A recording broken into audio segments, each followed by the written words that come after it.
Satuan Polisi Pamong Praja Wilayatul Hisbah, Satpol PP dan WH Kota Banda Aceh menertibkan lapak pedagang.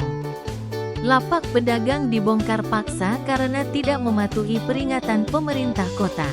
Sejumlah lapak pedagang di seputaran lapangan Jasdam, Iskandar Muda, Jalan Nyah Adam Kamil, Kota Banda Aceh ditertibkan Satpol PP dan WH Selasa pagi tanggal 21 April tahun 2026. Pembongkaran lapak milik pedagang ini dinilai berdiri di atas trotoar jalan sehingga sangat mengganggu akses pejalan kaki.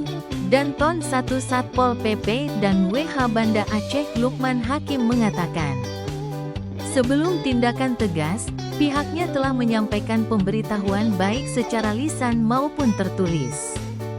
Dalam penertiban itu, diturunkan 30 personel dan 10 unsur pemerintah Kecamatan Baitur Rahman. Proses pembongkaran berlangsung aman dan lancar tanpa ada perlawanan dari pedagang. Di seputaran jalan Adam Kamil. Nyah Adam Kamil, Pak. Jadi yang di atas got.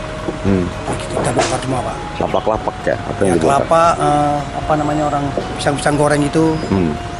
Dan sudah pernah kita surati juga nih, Pak. Secara lisan dan tulisan dan pun dalam rangka acara Kota Banda Aceh, Pak, yang ke 800 berapa? Oh ya, 821. Itulah.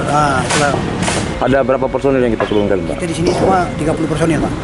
Gabung dengan yang di kecamatan 10 personil, berarti 40 personil, Pak. Oh, dari pihak kecamatan. Kecamatan apa tadi? Baitur Rahman. Menurut Lukman Hakim, pembongkaran ini sesuai Konun Kota Banda Aceh nomor 6 tahun 2018 tentang ketertiban umum dan ketentraman masyarakat. Ini juga sekaligus menjadi rangkaian peringatan hari ulang tahun ke-821 Kota Banda Aceh.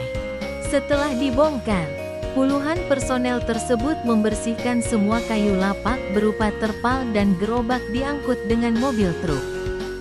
Dari Banda Aceh, Fajar Online melaporkan.